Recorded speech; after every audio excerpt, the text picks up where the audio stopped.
If that were not the case, the NDA BJP would have been 213, 213. दोस्तों, election commission और उसकी द्वारा अपनाई गई प्रक्रिया, वोटिंग लिस्ट और चुनावी प्रक्रिया पे पहले ही बहुत विवाद चल रहा था, पर एक नया सनसनीखेज बयान सामने आया है। और जो ये बयान है वो इंटरव्यू के शेप में और कोई नहीं है, ये जो हमारी फाइनेंस मिनिस्टर है निर्मला सीतारमन, उनके हस्बैंड जो पॉलिटिकल इकोनॉमिक्स माने जाते हैं प्रभाकर परकाला जी, उनकी तरफ से आया है। और उन्होंने एक इंटरव्यू में देते हुए कहा है कि जो 2024 का पार्लियामेंट का इलेक्शन था वो एकदम से चोरी किया हुआ इलेक्शन था। और यह इलेक्शन उन्होंने उसके पक्ष में अपने तथ्य दिए। उसने कहा कि मैं इस बात को बड़ी जिम्मेवारी से इसलिए कह रहा हूं कि जो इलेक्शन हुआ 2024 में पार्लियामेंट, उसमें जो 5 बजे वोटिंग खत्म होती है, जो चुनाव आयोग ने आंकड़ा दिया और जो गिनती के उसमें आंकड़ा फाइनल दिया, उसमें 12% तक का फासला था।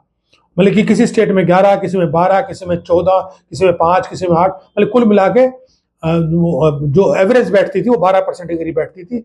और वो जो वोटिंग की संख्या थी वो 5 करोड़ वोटिंग की संख्या थी पूरे देश में। मतलब कि 5 करोड़ वोट ज्यादा बताई जितनी वोटिंग हुई, और गिनती की उसमें डिफरेंस 5 करोड़ का था। तो परकाला जी ने कहा कि अगर सीटों में कन्वर्ट करे तो ये तकरीबन 79 सीटों पे बैठता है। और 79 सीट चोरी होने का मतलब ये है कि अगर इंडिया गठबंधन को 79 सीटें ज्यादा मिलती और एनडीए गठबंधन को 79 सीटें कम मिलती तो प्रधानमंत्री इंडिया गठबंधन का होता, मोदी कभी भी प्रधानमंत्री नहीं बनते।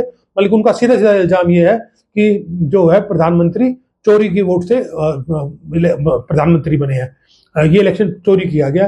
तो विपक्ष तो पूरा इसमें लगा ही हुआ था, अभी भी लगा हुआ है कि बिहार में राहुल और तेजस्वी अपनी रैली निकाल रहे हैं।